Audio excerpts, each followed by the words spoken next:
ভাই, আমি একটি ছেলের সাথে প্রেম করতাম। আমি আল্লাহর জন্য তার সাথে সম্পর্ক ছিন্ন করেছি। এখন সে বলে, তুমি আমাকে কষ্ট দিয়েছো, আল্লাহ তোমাকে ক্ষমা করবেন না। ও তো ও তো জিনাকারী, ও আপনার সাথে জিনা করতে চায়। ও তো জানি, ও তো চোর, ও তো ডাকাত, আপনার সাথে ডাকাতি করতে চায় ও। এখন আপনি একজন চোর, সে চুরি করতে চাচ্ছে, তাকে যদি আপনি চুরি করতে না দেন, সে তো স্বাভাবিক। একজন চোরকে আমি বললাম যে আমি তোমাকে চুরি করতে দিব না, সে তো রাগ হবেই, সে তো আপনাকে মাফ করবে না জীবনও, যে তুই আমাকে চুরি করতে দিলি না। একজন জানি ও আপনার সাথে জিনা করতে চাচ্ছে, আপনি যদি ওকে জিনা করতে না দেন, তাহলে তো আপনাকে কখনো মাফ করবে না। হকুল ইবাদ, আপনি আল্লাহ তাআলার হক নষ্ট করেছেন। এই গুনাহ থেকে তওবা করতে হলে আপনি 3টা শর্ত পূর্ণ করতে হবে। আর এমন গুনাহ যেটা বান্দার সাথে সম্পর্কিত, অর্থাৎ হকুল ইবাদ, আপনি বান্দার হক নষ্ট করেছেন, এগুলোর ক্ষেত্রে 4টা শর্ত পূর্ণ করতে হবে। এর মধ্যে একটা হচ্ছে, যেই ব্যক্তির হক আপনি নষ্ট করেছেন বা যেই ব্যক্তির মনে আপনি কষ্ট দিয়েছেন, তার থেকে মাফ চাইতে হবে।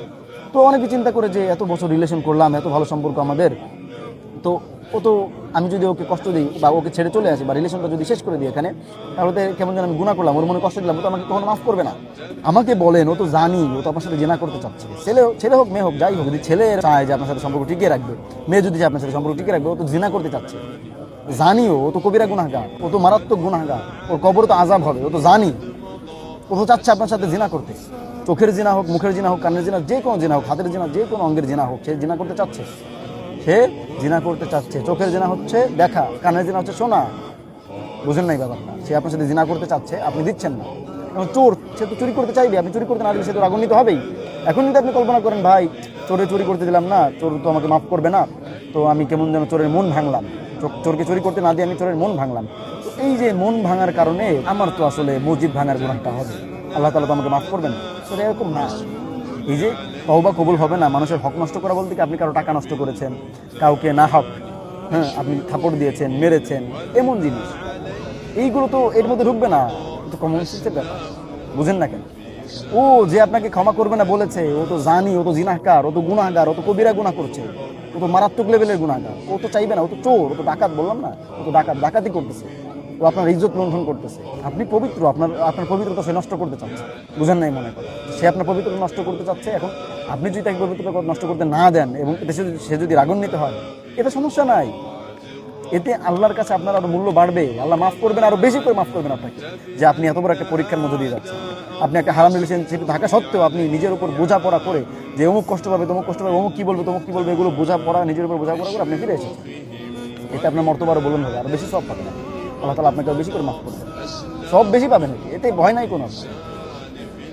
আপনি শুধু এইটুকু হিম্মত করেন যে এতদিন জানতাম এটা হারাম, রিলেশনশিপে ছিলাম আমি, হারাম, এটা বাজে জিনিস, আমি এটা ত্যাগ করলাম, বাস খালাস, ত্যাগ করলাম। এই নিয়ত করে ব্লক মারেন, সব জায়গা থেকে ব্লক মারেন, ওর যত নাম্বার ছিল সব জায়গা থেকে ব্লক মারেন। এরপরে যত যা আপনাকে ডিফেন্স করতে আপনি করবেন, you have to be strong.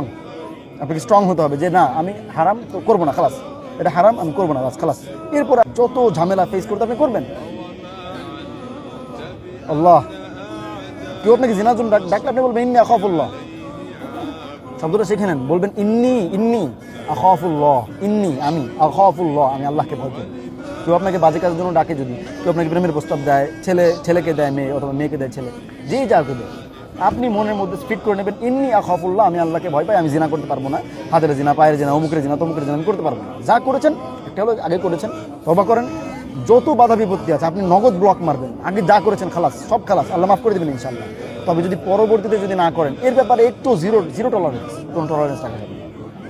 সোজা ব্লক মারবেন, সব প্ল্যাটফর্ম থেকে ব্লক মারবেন, এবং কোনো ধরনের ভালো কথা বলবেন না, এবং সব জায়গা থেকে ব্লক, যত জায়গা থেকে ব্লক মারা যায় এবং যত জায়গা থেকে সম্পর্ক ছিন্ন করা যায়, সেটা আপনি করবেন আপনার ইচ্ছা অনুযায়ী ইনশাআল্লাহ। আল্লাহ তাআলা আপনাকে সাহায্য করবেন। আমি দোয়া করি আল্লাহ তাআলা সবাইকে সাহায্য করেন, এবং আল্লাহ তাআলা আমাদেরকেও, যে বলে এবং যে শোনে, সবাইকে সাহায্য করেন। এটা অনেক বড় পরীক্ষা, আমি জানি এটা অনেক কঠিন, তবে আল্লাহ তাআলা সবাইকে তৌফিক দান করেন, বক্তা শ্রোতা সবাইকে তৌফিক দান করেন, আমিন। কি বললাম? যদি না করে থাকেন কখনো, কেউ যদি প্রস্তাব দেয় ইন্নী আখাফুল্লাহ, ভাই আমি আল্লাহকে ভয় করি, আই ক্যান ডু দ্যাট, আমি এটা করতে পারবো না, আমার পক্ষে সম্ভব না, এটা পসিবল না আমার পক্ষে ভাই। যদি না করে, আর যদি করে থাকেন, করেছেন, দীর্ঘ চ্যাট করেছেন, এই করেছেন, সেই করেছেন, হারাম রিলেশনশিপ করেছেন, হাতের জেনা, পায়ের জেনা, মুখের জেনা, চোখের জেনা, কানের জেনা, যা করেছেন, এখন বলেন ভাই, এখন আমি ইন্নী আখাফুল্লাহ, এখন আমি আল্লাহকে ভয় পাই, আমি এগুলো আর কন্টিনিউ করতে পারছি না, ব্লক ফ্রম এভরিওয়্যার, সব জায়গা থেকে ব্লক, সব জায়গা থেকে ব্লক মারেন এবং সম্পর্ক ছিন্ন করেন। সম্পর্ক ছিন্ন করার পর অবশ্যই আপনাকে পরীক্ষার সম্মুখীন হতে হবে। আপনার অন্তরটা খারাপ লাগতে পারে, ভেতরে খারাপ লাগতে পারে, কান্নাকাটি করতে ইচ্ছা হতে পারে, করেন, কান্নাকাটি করেন 2 দিন 3 দিন 5 দিন 10 দিন, বাস খালাস, এরপরে কিচ্ছু হবে না। একটু সহ্য করেন। You have to be strong. আপনাকে স্ট্রং হতে হবে। আপনি স্ট্রং হন, বাস সব ইজি। আর এগুলো আপনি যখন আল্লাহর কাছে প্রিয় হওয়ার নিয়ত করবেন না, সব ইজি হয়ে যাবে। আল্লাহ সাহায্য করবেন, বুঝেন না আপনি ব্যাপারটা? আল্লাহ সাহায্য করবেন, নিশ্চিত সাহায্য করবেন ইনশাল্লাহ, সমস্যা নেই। এবার শুরু করেন, শুরু করতে হবে বিষয়টা, শুরু করেন ইনশাল্লাহ। এগুলো মন ভাঙেন, মন ভাঙলে আল্লাহ খুশি হবে। এই যে হারাম রিলেশনশিপ থেকে বের হওয়ার জন্য যদি কারো মন ভাঙার প্রয়োজন হয়, এটা ভাঙেন, 100% ভাঙে, 100,000 বার ভাঙেন, আল্লাহ খুশি হবেন এবং আল্লাহ এতে যাজা খায়ের দান করবেন আপনাকে।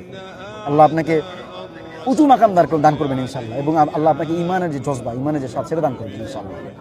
আল্লাহ তাআলা আমাদেরকে, যে বক্তা শ্রোতা আল্লাহ তাআলা সবাইকে তৌফিক দান করেন।